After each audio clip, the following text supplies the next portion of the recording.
Ce milliardaire décide de transférer sa conscience dans un jeune corps. Mais quelque chose se passe mal. Aujourd'hui, je vais vous présenter un film d'action, de mystère et de science-fiction de 2015, intitulé Selfless. Attention, spoiler, bonne vidéo à tous.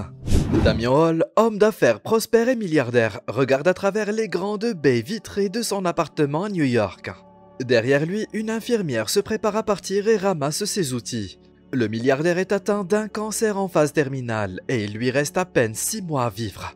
Plus tard, au cours d'un déjeuner avec son meilleur ami Martin, il discute de sa maladie et du fait qu'il n'en a toujours pas parlé à sa fille Claire.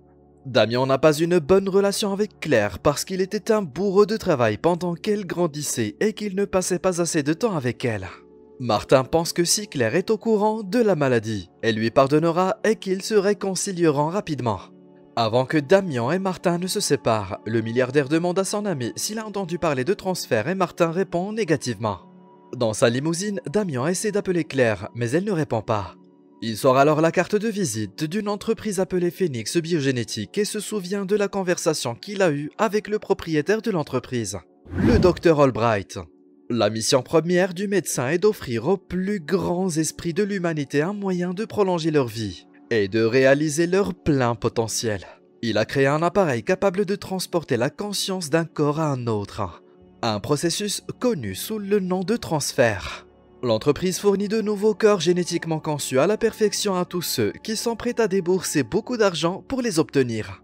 Damien se souvient qu'il a demandé aux médecins pourquoi leur service était encore illégal. Mais Albright a dit qu'il posait les mauvaises questions. La bonne question serait « Vous sentez-vous immortel ?» Après avoir traversé ses souvenirs et s'être demandé s'il devait accepter l'offre d'Albright, Damien se rend chez Claire, qui dirige une organisation à but non lucratif.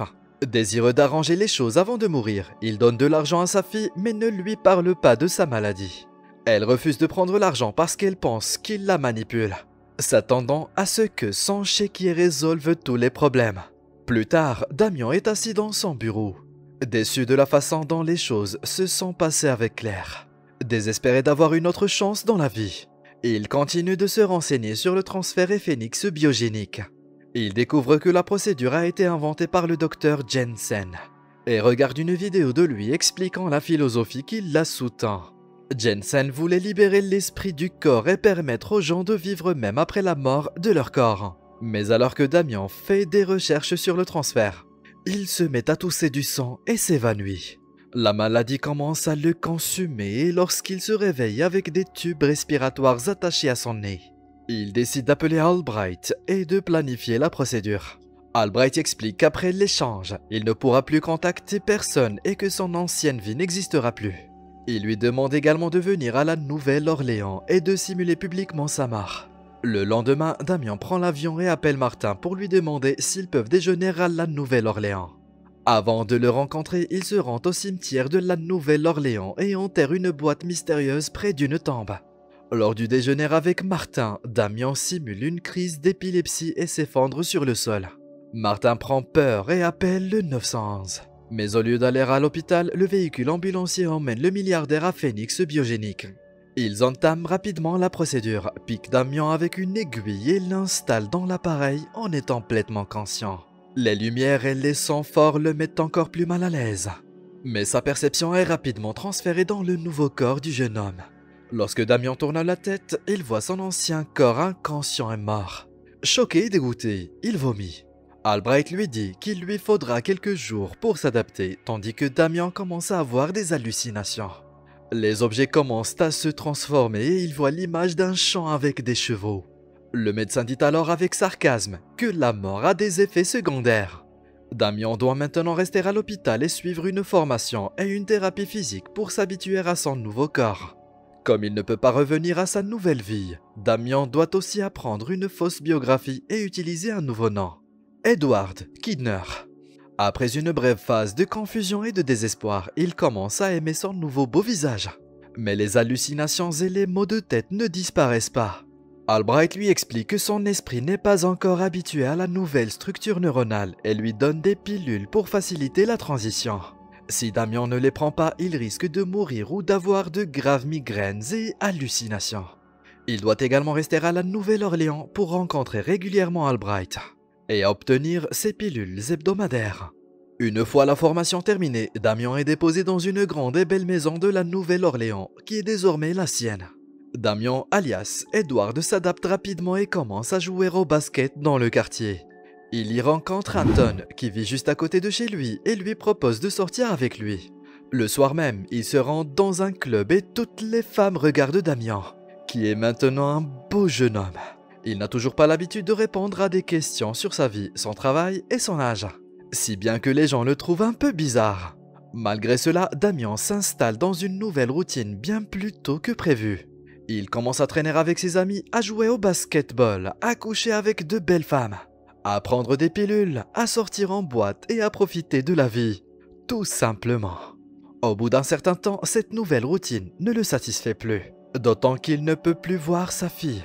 Distrait par sa tristesse, il oublie un jour de prendre sa pilule et, peu après, commence à avoir des hallucinations. Il voit des flashbacks de l'armée ainsi que des images d'une petite ville avec une tour de citrouille. Dans ses hallucinations, il voit également une mère et sa petite fille malade vivant à la campagne. Comme l'hallucination est trop vive et forte, Damien pense que c'est un souvenir. Plus tard, il décrit ce qu'il a vu au Dr Albright, qui insiste sur le fait qu'il s'agit d'un mélange de ses anciens souvenirs et de ses émotions actuelles. Pour attirer son attention sur autre chose, le médecin lui offre des billets pour Hawaï et double ses médicaments. Il lui dit également qu'il a vu une petite fille malade parce que Claire lui manque, et que la femme latina de son hallucination est probablement une fille d'un soir de sa jeunesse. Cependant, Damien n'a pas dit à Albright que la femme était latine, donc il commence immédiatement à suspecter le docteur. Il sait que quelque chose ne va pas et essaie ensuite de trouver la tour de la citrouille en ligne. Il s'avère qu'il existe une tour identique dans une petite ville de Saint-Louis.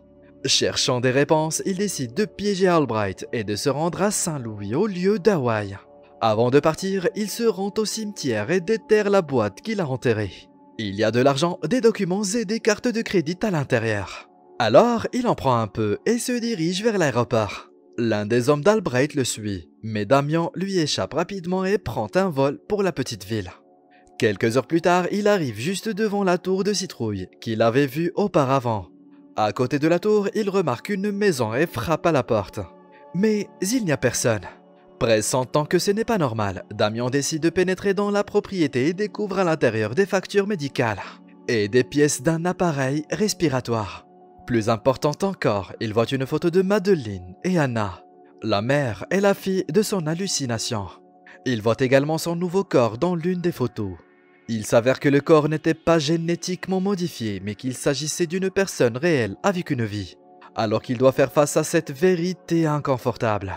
Madeleine revient à la maison et pointe une arme sur lui par derrière.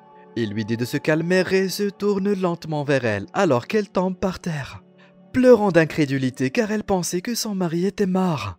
Alors qu'il tente de s'expliquer, les hommes d'Albright entrent dans la maison, assomme Madeleine et tente d'enlever Damien.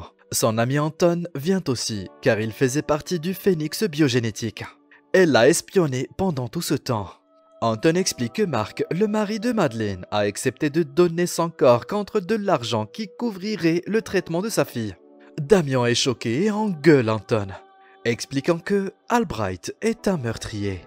L'espion lui confie alors une métaphore froide, lui disant qu'il est normal d'être contrarié parce qu'il a acheté une nouvelle voiture et qu'il vient de découvrir qu'elle avait quelques kilomètres au compteur. Aussi, même s'il est en colère, il ne sert à rien de revenir à la maison puisqu'ils vont assassiner Madeleine et brûler ses biens. Heureusement, le milliardaire a un grand sens moral et décide de piéger les hommes d'Albright et de sauver Madeleine. Il fait semblant de prendre ses pilules, se rend aux toilettes et attaque l'un des hommes qui s'y trouve, avec l'aide de l'instinct militaire de Mark. Il tue quelques hommes d'Albright et va réveiller Madeleine, mais perd ses pilules au cours d'un combat. Anton et les autres tentent de brûler la maison, mais Madeleine et Damien se glissent en dessous et commencent à leur tirer dans les jambes. Peu après, Damien tue tout le monde et court vers la voiture avec la femme de Mark. Damien lui ment et se fait passer pour son mari, disant qu'il a accepté de faire un sale boulot pour payer les médicaments d'Anna. Tous deux partent récupérer Anna qui est à l'école. Anna pense aussi que Damien est son père. Alors elle court vers lui et le serre dans ses bras en criant qu'elle savait qu'il n'était pas mort. Plus tard, ils s'installent tous les trois dans un motel où Damien utilise un ordinateur pour en savoir plus sur Phoenix Biogénique. Il découvre qu'Albright était un étudiant de Jensen et il trouve également l'adresse de Phyllis, l'épouse du docteur Jensen. Comme il n'a plus de pilule, il attrape une migraine et commence à halluciner à nouveau. Madeleine s'inquiète mais Damien sait quoi faire. Il décide de rendre visite à Phyllis et d'en savoir plus sur l'entreprise. Le lendemain matin, ils prennent la voiture et se rendent à la maison de retraite où réside la femme de Jensen. Il se fait passer pour un étudiant qui fait des recherches sur le travail de Jensen et demande à Phyllis de lui donner les vieux papiers et documents du docteur.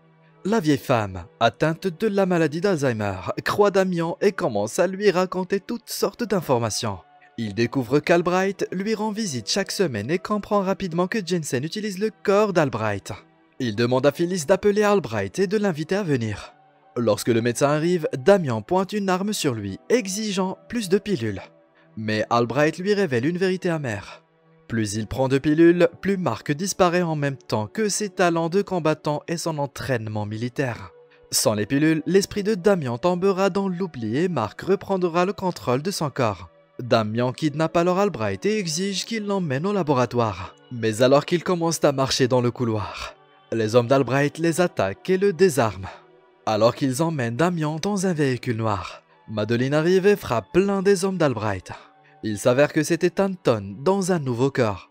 Ce n'est pas son premier transfert et c'est pourquoi il peut rapidement s'adapter à de nouveaux vaisseaux. Damien repousse l'autre garde, mais avant que le jeune couple ne s'enfuit, Anton avertit Madeleine que Damien cache quelque chose et lui dit de lui demander l'anniversaire de leur fille. Lorsque Damien et Madeleine montent dans leur voiture, la mère inquiète insiste pour qu'ils s'arrêtent dès que la voie est libre. Elle veut mettre les choses au clair, surtout après l'interaction avec Anton. Elle interroge Damien sur l'anniversaire d'Anna et sur d'autres détails de leur vie commune.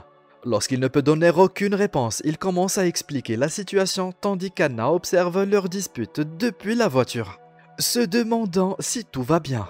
Madeleine devient très agitée et en colère car Damien l'a manipulée, et parce qu'elle va devoir décevoir sa fille. Elle ne veut pas expliquer à Anna que l'homme qui ressemble à son père est en fait un étranger. Mais les hommes d'Albright veulent aussi la tuer.